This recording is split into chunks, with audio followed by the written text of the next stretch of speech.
Hello दोस्तों, मैं रवि कुमार आपका ब्राइट तोमर क्लासेस में स्वागत करता हूं। देखो, कल हमने अपनी पहली पॉलिटी की क्लास स्टार्ट की थी और पॉलिटी की क्लास में हमने कल संसद को समझा था और संसद के बेसिक पॉइंट थे लोकसभा और राज्यसभा के बारे में। ठीक है कि लोकसभा में कितनी सीटें होती हैं, राज्यसभा में कितनी सीटें होती हैं, लोकसभा के सदस्यों का चुनाव किस माध्यम से होता है, राज्यसभा के सदस्यों का चुनाव किस माध्यम से होता है, संसद का उच्च सदन कौन सा है, संसद का निम्न सदन कौन सा होता है, संसद का कौन सा सदन स्थायी होता है, कौन सा सदन अस्थायी होता है, यानी बेसिक बातें थी। अब हम पार्लियामेंट में अब थोड़ा डीप पॉइंटों पे बात करेंगे, थोड़ा आगे बढ़ेंगे अब। ठीक है, अब हम बेसिक पॉइंट से थोड़ा आगे चलेंगे। ठीक है, तो अब हमारा टॉपिक वही है जो कल था, संसद। और पहला पॉइंट मैंने आपको कल भी बताया था कि संसद का उल्लेख संविधान के किस भाग में है, भाग 5 और अनुच्छेद 79 से 122 तक भारतीय संसद का उल्लेख किया गया है। भारतीय संसद का उल्लेख किस आर्टिकल में, आर्टिकल 79 में।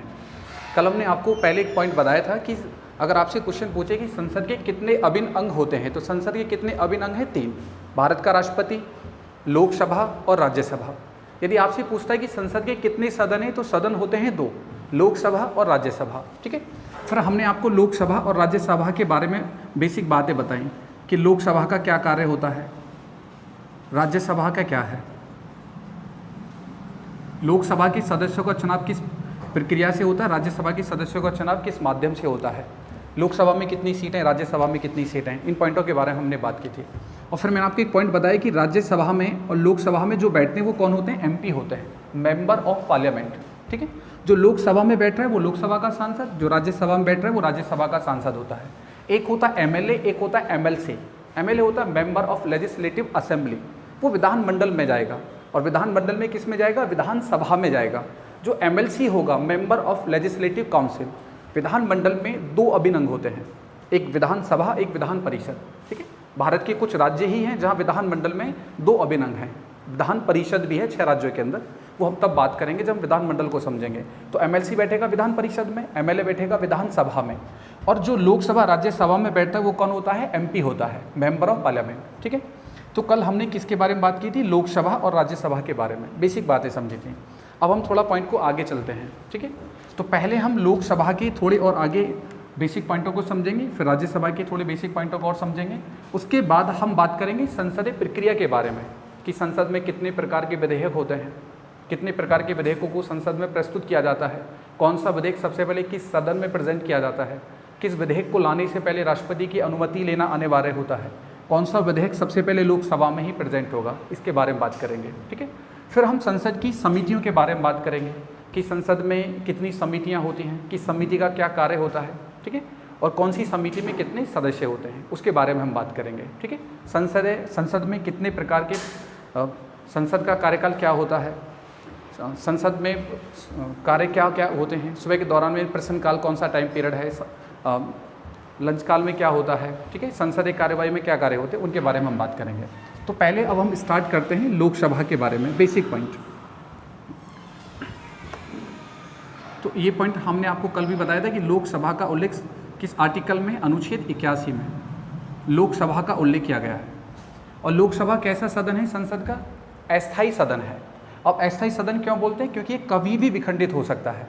इसका कार्यकाल 5 वर्ष का होता है, और 5 वर्ष के कार्यकाल में इसे 5 वर्ष से पहले भी विखंडित किया जा सकता है यदि जो सरकार लोकसभा में अपना बहुमत सिद्ध करती है वो अपने बहुमत को खो देती है। ठीक है, तो कल हमने बेसिक पॉइंट पे बात की। अब हम आगे बात करते हैं।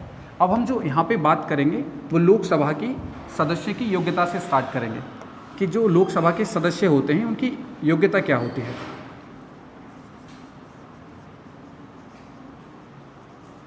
लोकसभा के सदस्यों की योग्यता, ठीक है, वो क्या क्या कार्य करते हैं, उनका कार्यकाल क्या होता है, उन्हें शपथ कौन दिलाता है, उनके द्वारा त्यागपत्र किसको दिया जाता है। ठीक है, और वो किस कार्य की वजह से उन्हें लोकसभा से सदस्यता को समाप्त किया जा सकता है, उन पॉइंटों के बारे में बात करेंगे। तो कल हमने सबसे पहले लोकसभा सदस्य की योग्यता में क्या होता है, तो सबसे पहले योग्यता में क्या होता है कि वो भारत का नागरिक होना चाहिए। अब देखो, संसद चुनाव कौन लड़ेगा? जो भारत का नागरिक होगा। अब ऐसा तो है नहीं कि भारत से बाहर का कोई भी नागरिक आके भारत में चुनाव लड़ेगा जिसके पास भारतीय सदस्यता ना हो। तो भारतीय यानी लोकसभा राज्यसभा का चुनाव लड़ने के लिए सबसे पहला कार्य क्या है? वो भारत का नागरिक होना चाहिए। ठीक है, और दूसरा वो पागल या दिवालिया ना हो, किसी लाभ के पद पर नहीं होना चाहिए। और अगर वो लोकसभा सदस्य चुनाव लड़ता है तो उसकी न्यूनतम आयु कितनी होनी चाहिए? 25 वर्ष। और ये पॉइंट हम कल लोकसभा में भी समझे थे कि लोकसभा सदस्य बनने के लिए न्यूनतम आयु कितना होता है? 25 वर्ष। तो भारत का प्रधानमंत्री बनने के लिए न्यूनतम आयु कितना होना चाहिए? 25 वर्ष होना चाहिए, क्योंकि 25 वर्ष के बाद आप भारत के प्रधानमंत्री बन सकते हैं। ठीक है, अब देखो योग्यता होगी, योग्यता के बाद क्या होगा? योग्यता के बाद होता है चुनाव। अब जो लोकसभा सदस्य है उसका चुनाव कैसे हो रहा है? जनता द्वारा प्रत्यक्ष रूप से। जनता द्वारा प्रत्यक्ष रूप से होता है। मैंने आपको बताया था कि लोकसभा राज्यसभा की अपेक्षा अधिक पावरफुल है, अधिक शक्तिशाली है। अधिक शक्तिशाली होने का कारण क्या है? क्योंकि जनता डायरेक्ट लोकसभा के सदस्यों को चुनती है और एक प्रतिनिधि को जिताकर जनता कहाँ भेजती है? संसद में भेजती है। देखो, जो सांसद है वो जनता का डाकिया है, वो जनता की मुद्दों को कहाँ पहुँचाता है? संसद में पहुँचाता है। ठीक है, वो ऐसा नहीं कि वो सांसद बन जाने के बाद जनता पे रौब झाड़ेगा कि हम सांसद हैं, ताब में चलेगा, बिल्कुल नहीं। क्योंकि उसे किसने चुना है? जनता ने चुना है। क्योंकि संविधान में राजा कौन है? इस देश की जनता है। तो जनता ने एक अपना प्रतिनिधि चुना है, जो प्रतिनिधि संसद के सदन में जाके जनता के मुद्दों पर बात करेगा। ठीक है, तो इसलिए वो पावरफुल होता है लोकसभा का सांसद राज्यसभा के सांसद की अपेक्षा, क्योंकि चुनाव जनता द्वारा प्रत्यक्ष रूप से होता है। ठीक है, अब चुनाव होगा, चुनाव होने के बाद क्या होगी? जब वो सदन में पहुंचेगा तो वहाँ पे होती है शपथ। अब आपसे क्वेश्चन पूछे कि लोकसभा के सदस्य को शपथ किसके द्वारा कराई जाती है? तो शपथ कौन कराता है? राष्ट्रपति। जो भारत का राष्ट्रपति है उसके द्वारा शपथ कराई जाती है। लेकिन भारत का राष्ट्रपति कभी भी स्वयं शपथ कराने नहीं आता है। अब शपथ कैसे होती है? कि जितने सदस्य लोकसभा में जीत कर आते हैं, अब जो विजिट सदस्य होते हैं, जैसे प्रेजेंट में कितने हैं? 543 हैं। मैंने आपको बताया था, पहले कितने थे? 545 थे। 2 आंग्ल भारतीय अब समाप्त कर दिए गए। अब कोई भी आंग्ल भारतीय लोकसभा में नियुक्त नहीं किया जाता, तो 543 है। अब 543 सदस्य राज्य और केंद्रशासित राज्यों से निर्वाचित होके जाएंगे। उसके बाद यहाँ पे देखा जाता है, जब वो विजिट होकर जाते हैं तो इन 543 में सबसे ज़्यादा उम्र दराज व्यक्ति कौन है? ठीक है, जिसकी उम्र सबसे ज़्यादा है तो उसको प्रोटेम स्पीकर बोलते हैं। और वो व्यक्ति किनकी शपथ कराता है? लोकसभा में सांसदों की शपथ कराता है। उसके द्वारा सांसदों की शपथ कराई जाती है। लेकिन शपथ में कौन होता है? राष्ट्रपति। ठीक है, राष्ट्रपति उससे बोल देता है कि भाई आप किनकी शपथ कराओगे? सांसदों की शपथ कराओगे। तो वो सांसदों की शपथ कराता है, जिसे राष्ट्रपति के द्वारा नियुक्त किया जाता है। ठीक, सिर्फ वो एक दिन का अस्थायी अध्यक्ष होता है, जिसे अस्थायी अध्यक्ष बोल देते हैं, एक दिन का। और ये कंसेप्ट कहाँ से शुरू हुआ? ये कंसेप्ट शुरू हुआ 9 दिसंबर 1946 से, जब भारत के संविधान की पहली संविधान सभा का गठन हुआ। और जब पहली संविधान सभा 9 दिसंबर 1946 को संविधान बनाने के लिए आई, तो उस दौरान में सबसे बड़ा इशू यही हुआ कि आज की अध्यक्षता कौन करेगा। और बाबा साहब अम्बेडकर, जिन्हें भारत के संविधान का जनक कहा जाता, पिता कहा जाता है, उन्होंने फ्रांस के संविधान के आधार पर वहाँ पूछा कि इस सभा में सबसे बुजुर्ग कौन है, सबसे उम्र दराज कौन है? तो वो कौन निकले? डॉक्टर सच्चिदानंद सिन्हा। इसलिए 9 दिसंबर 1946 को संविधान सभा के पहले अस्थायी अध्यक्ष कौन बने? डॉक्टर सच्चिदानंद सिन्हा बने। उन्होंने कराई। वही कंसेप्ट होता है यहाँ पे। लेकिन उस दौरान में देश का राष्ट्रपति नहीं था, क्योंकि 1946 की बात थी, ना भारत अभी आज़ाद हुआ था, ना भारत अभी गणतंत्र हुआ था। ठीक है, तो इसलिए कोई राष्ट्रपति नहीं था, तो इसलिए उन्होंने अपने आप ही एक सबसे वरिष्ठ व्यक्ति को अस्थायी अध्यक्ष बना दिया। लेकिन अब देश का राष्ट्रपति है। अब जब राष्ट्रपति, तो राष्ट्रपति एक अनुभवी सांसद को बुलाता है और वो प्रोटेम स्पीकर होता है, जो सबसे उम्र दराज होता है, वो शपथ कराता है। लेकिन शपथ हमेशा लोकसभा में किसके नाम से आएगी? राष्ट्रपति। कि लोकसभा सदस्य को शपथ कौन कराता है? राष्ट्रपति कराता है। ठीक है, कार्यकाल कितना होता है? एक सांसद का कार्यकाल कितना होगा? 5 वर्ष। जितना सांसद का कार्यकाल होता है उतना ही देश के प्रधानमंत्री का कार्यकाल होता है। तो भारत के प्रधानमंत्री का कार्यकाल भी कितना है? 5 वर्ष। लेकिन ये कार्यकाल फिक्स नहीं होता। मैंने बताया ना, ज़रूरी थोड़ी एक बार चुनाव जीत गए तो 5 वर्ष तक सरकार रहेगी, बिल्कुल नहीं। हमारी संसद में एक रूल है कि यदि आपको 5 साल तक सरकार चलानी है तो अपना बहुमत यथावत रखना होगा। आपको हमेशा 50% प्लस एक बहुमत को रखना होगा। ठीक है, तो वैसे कार्यकाल कितना है? 5 वर्ष। अगर वो 50% प्लस एक बहुमत को 5 वर्ष तक रखते हैं तो वो अपना कार्यकाल कंप्लीट करेंगे। ठीक है, तो जो सांसद होगा उसका कार्यकाल कितना होगा? 5 वर्ष का होगा। और प्रधानमंत्री का कार्यकाल पूछिए, वो भी कितना होता है? 5 वर्ष का होता है। ठीक है, लेकिन लोकसभा का कार्यकाल 5 वर्ष से अधिक कब बढ़ सकता है? तो 5 वर्ष से अधिक तब बढ़ सकता है जब देश में राष्ट्रीय आपातकाल लगा हो। ठीक है, राष्ट्रीय आपातकाल के दौरान में लोकसभा के कार्यकाल को 5 वर्ष से अधिक बढ़ाया जा सकता है। और ऐसा बढ़ा भी है जब 1975 में इंदिरा गांधी के द्वारा भारत में आंतरिक गड़बड़ी की वजह से राष्ट्रीय आपातकाल लगाया गया। तो उस दौरान में लोकसभा के कार्यकाल को एक बार में 1 वर्ष के लिए बढ़ाया गया। ठीक है, तो वो 2 वर्ष तक कार्यकाल बढ़ा संशोधन प्रक्रिया के माध्यम से। वो मैं आपको बताऊंगा कि राष्ट्रीय आपातकाल के दौरान में आंतरिक आपातकाल क्या होता है। ठीक है, तो लोकसभा का कार्यकाल 5 वर्ष से कब अधिक बढ़ सकता है? जब देश में राष्ट्रीय आपातकाल लगा हो। ठीक है, कार्यकाल के बाद क्या होता है? त्यागपत्र। भाई जो लोकसभा सदस्य है वो त्यागपत्र किसको देगा? तो त्यागपत्र लोकसभा सदस्य किसको देता है? लोकसभा अध्यक्ष को देता है।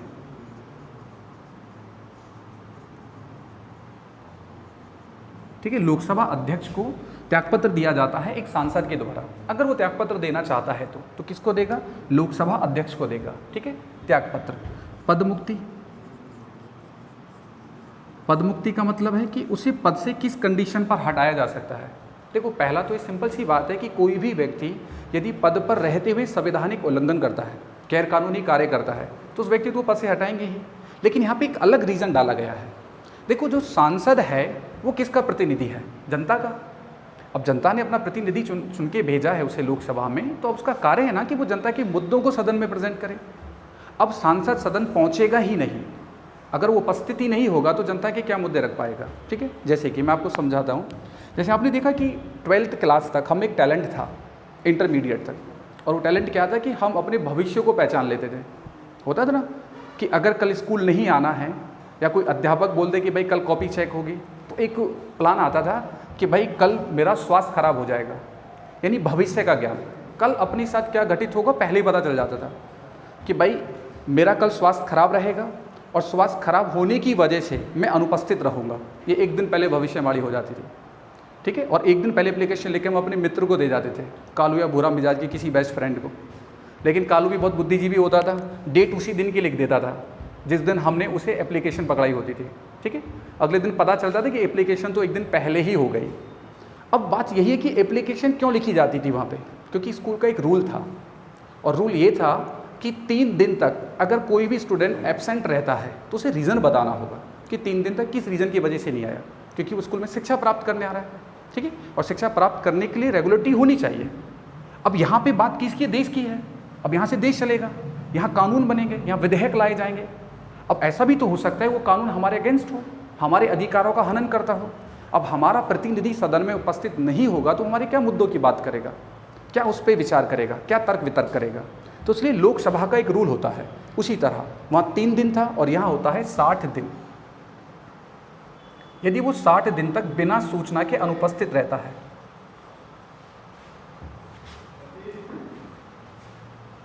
60 दिन तक बिना सूचना के अनुपस्थित रहता है, तो उसकी सदस्यता को समाप्त कर दिया जाता है।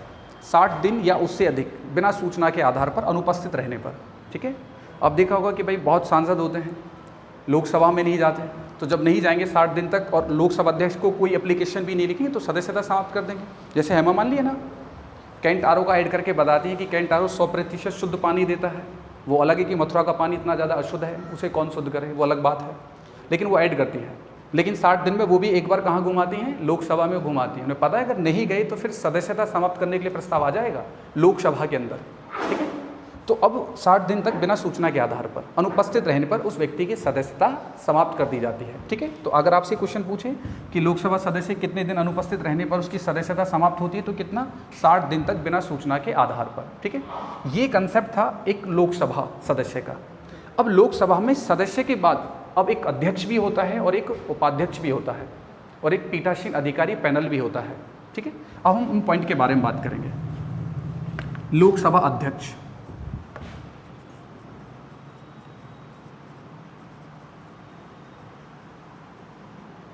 और लोकसभा अध्यक्ष का उल्लेख है अनुच्छेद 93 में। अब अध्यक्ष कौन है? अध्यक्ष को आप इस प्रकार से मान सकते हैं जैसे क्लास का एक मॉनिटर। ठीक है, अब जो क्लास टीचर है वो तो हो गए प्रधानमंत्री, और जो क्लास में क्लास टीचर के बाद जो अनुशासन बना के रखेगा वो कौन होगा? Class teacher. सेम वही प्रकार से लोकसभा में एक मॉनिटर की तरह कार्य कौन करता है? लोकसभा अध्यक्ष करता है। ठीक है, अगर किसी भी व्यक्ति को सदन में बोलना है तो किसके समक्ष बोलते हैं? अध्यक्ष। अध्यक्ष की बिना अनुमति के सदन में कोई नहीं बोलता। आपने कभी कभी ऐसी वीडियो देखी भी होगी जहाँ कोई व्यक्ति अपनी बात को प्रेजेंट करने के लिए कह रहा होता है स्पीकर महोदय।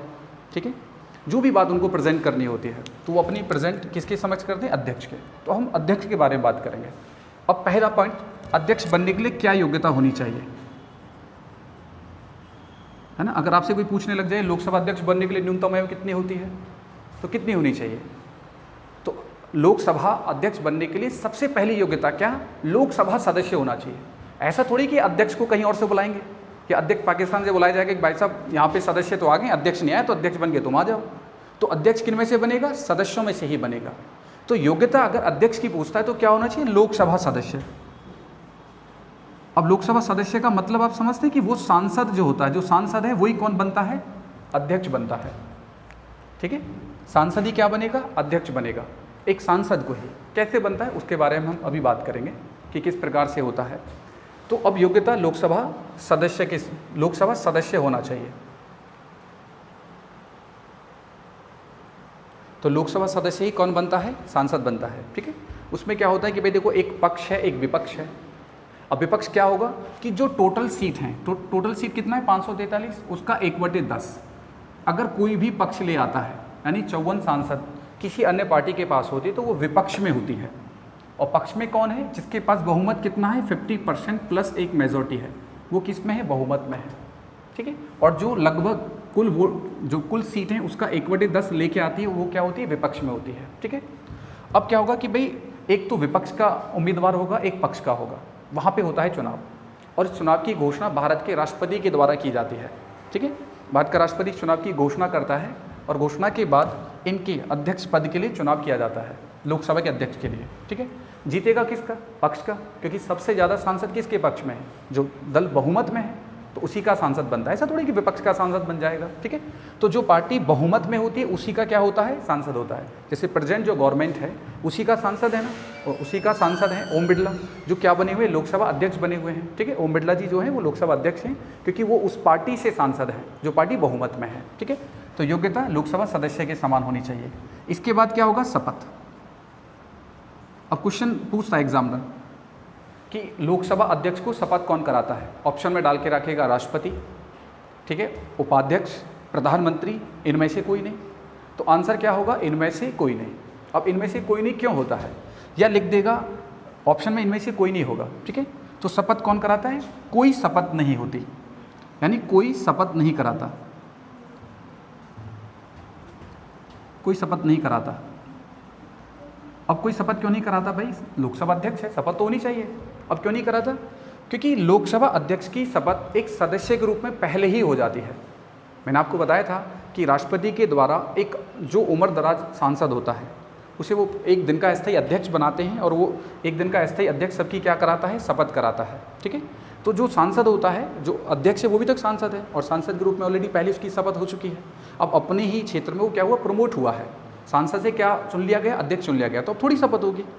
तो क्या होता है कि जो लोकसभा अध्यक्ष है उसकी कोई शपथ नहीं कराता, क्यों, क्योंकि वो सदस्य के रूप में उसकी अस्थायी अध्यक्ष पहले ही शपथ करा देता है। तो ठीक है, तो शपथ कोई नहीं कराता। ठीक है, कार्यकाल कितना होता है,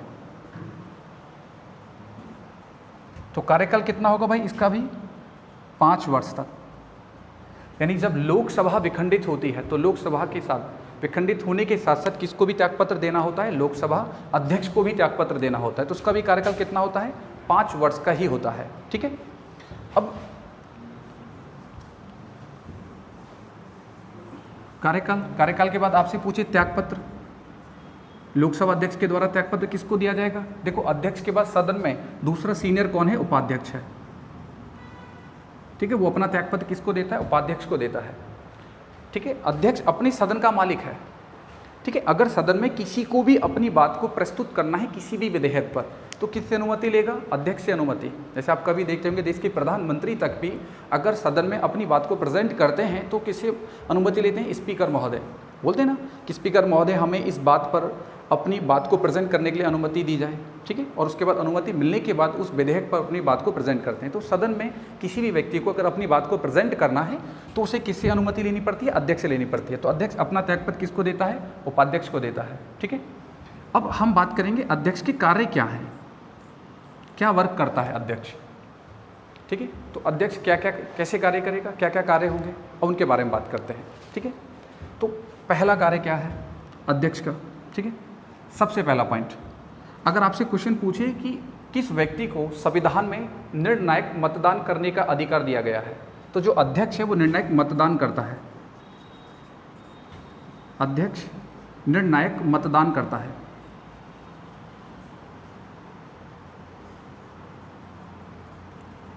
निर्णायक मतदान का मतलब क्या है कि भाई लोकसभा में एक विधेयक आया, अब उस विधेयक पर 50% लोगों ने मतदान किया कि बिल पारित होना चाहिए और 50% लोगों ने मतदान किया कि बिल पारित नहीं होना चाहिए। अब 50% लोग कह रहे हैं कि भाई पारित होना चाहिए, 50% लोग कह रहे हैं विधेयक पारित नहीं होना चाहिए।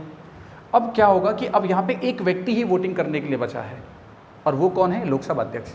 देखो, अध्यक्ष कभी भी जब पहले विधेयक लाया जाता है तो वो मतदान नहीं करेगा, वो हमेशा मतदान तभी करेगा जब निर्णायक की स्थिति आ जाएगी, जब ऐसी कंडीशन होगी कि 50% लोग उसके अगेंस्ट वोट कर रहे हैं, 50% लोग फेवर में कर रहे हैं।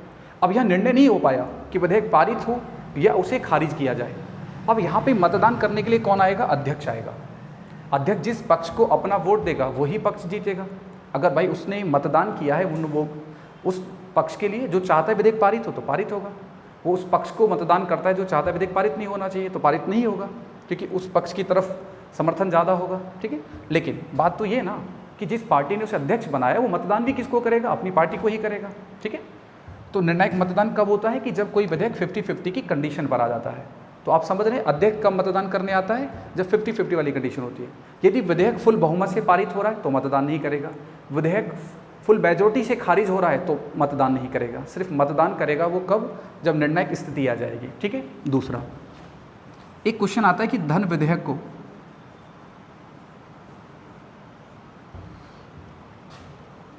कोई विधेयक धन विधेयक या नहीं ये निश्चित करता है। कोई विधेयक धन विधेयक है या नहीं यह निश्चित करता है। ठीक है, निश्चित करता है। इसका मतलब क्या हुआ? अब धन विधेयक क्या होता है? Money bill. जब कभी भी, ये तो पता है कि बजट जो होता है, मनी बिल सबसे पहले कहाँ प्रेजेंट किया जाएगा? लोकसभा में। ठीक है, मनी बिल का उल्लेख है आर्टिकल 110 के अंदर, अनुच्छेद 110 में धन विधेयक का उल्लेख है। तो धन विधेयक सबसे पहले कहाँ प्रेजेंट होगा? लोकसभा में।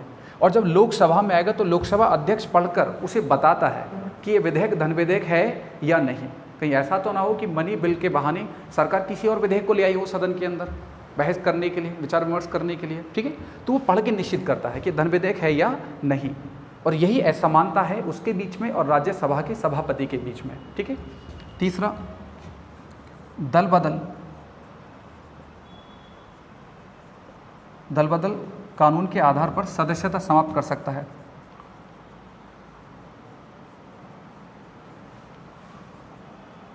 सदस्यता समाप्त कर सकता है।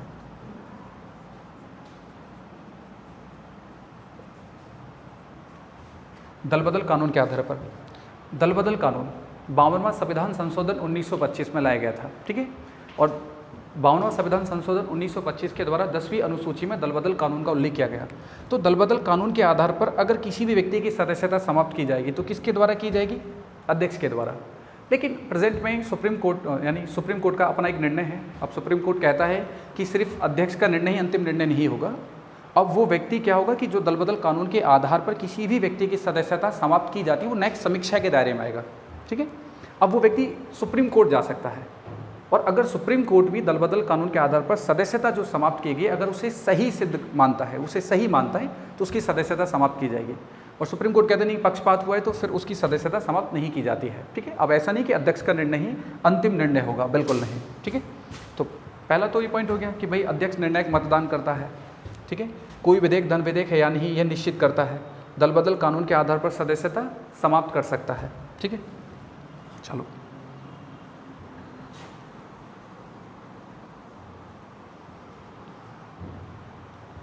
और ये भी मैंने आपको बताया था कि यदि कोई सदस्य 60 दिन तक बिना सूचना के आधार पर अनुपस्थित रहता है तो उसकी सदस्यता को समाप्त कर सकता है। ठीक है, ये भी कौन करेगा? लोकसभा अध्यक्ष के द्वारा ही उस व्यक्ति की सदस्यता समाप्त की जाएगी जो लोकसभा का सदन का व्यक्ति होगा। ठीक है, ये हो गए उसके कार्य। चलो इसके बाद हम बात करते हैं, देखो एक उपाध्यक्ष होता है। उपाध्यक्ष के बारे में बस इतना समझना, जो आपसे क्वेश्चन पूछेगा कि उपाध्यक्ष उपाध्यक्ष जो होगा वो त्यागपत्र किसको देगा? अध्यक्ष को देगा। अध्यक्ष अपना त्यागपत्र किसको देगा? उपाध्यक्ष को देगा। ठीक है। उपाध्यक्ष का भी कार्यकाल कितना होगा? 5 वर्ष का। उपाध्यक्ष बनने के लिए योग्यता क्या होनी चाहिए? जो अध्यक्ष बनने के लिए होती है, लोकसभा सदस्य होना चाहिए। ठीक है। लेकिन उपाध्यक्ष क्या होता है कि जब अध्यक्ष है तो उपाध्यक्ष एक साधारण सदस्य की तरह होता है और उपाध्यक्ष किसी भी विधेयक पर विचार विमर्श कर सकता है। ठीक है। ऐसा नहीं है कि अध्यक्ष के होते हुए उपाध्यक्ष को भी वो अधिकार दिया जाता है जो अध्यक्ष के पास है निर्णायक का। उसे निर्णायक का अधिकार कब मिलेगा? जब अध्यक्ष अनुपस्थित होगा तब आएगा उपाध्यक्ष, और उपाध्यक्ष किसके रूप में कार्य करेगा? अध्यक्ष के रूप में कार्य करेगा। ठीक है। हाँ, चलो एक बात और समझना यहाँ पे। देखो, लोकसभा का अगर आपसे पूछे पीठासीन अधिकारी का पैनल कितना होता है, लोकसभा के पीठासीन अधिकारी का पैनल,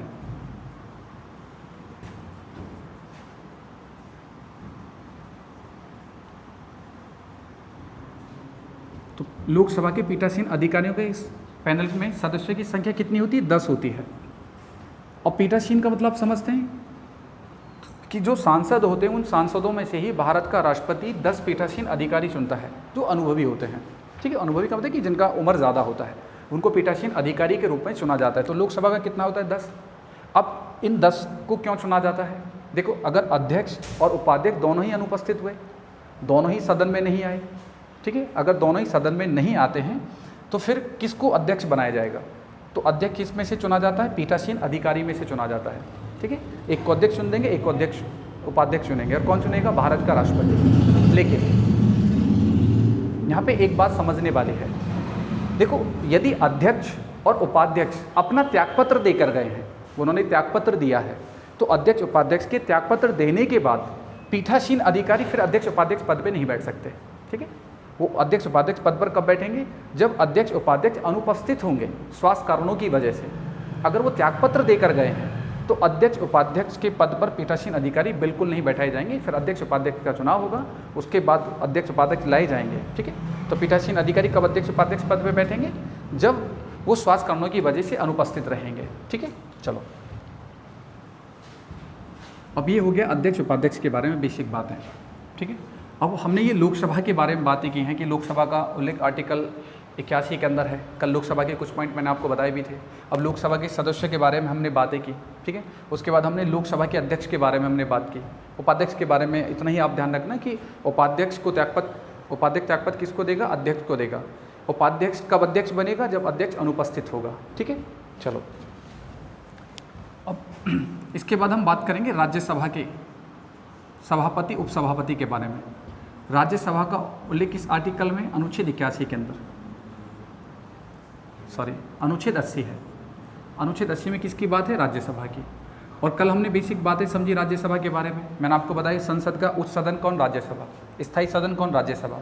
कभी भी विखंडित ना होने वाला सदन राज्यसभा। राज्यसभा की अधिकतम सीटें कितनी होती हैं? 250 होती हैं।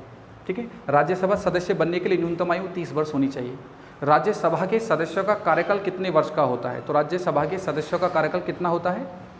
6 वर्ष का होता है। प्रत्येक 2 वर्ष के बाद 1/3 सदस्य सेवानिवृत्त हो जाते हैं। ठीक है। चलो, एक काम कर दें, आज के लिए इतना ही काफ़ी है। ठीक है। नेक्स्ट हम अगली क्लास में बात करेंगे। अगर हमारी क्लास आपको अच्छी लगी हो तो चैनल को सब्सक्राइब करें और क्लास को शेयर करें। ठीक है। आज तक के लिए इतना है।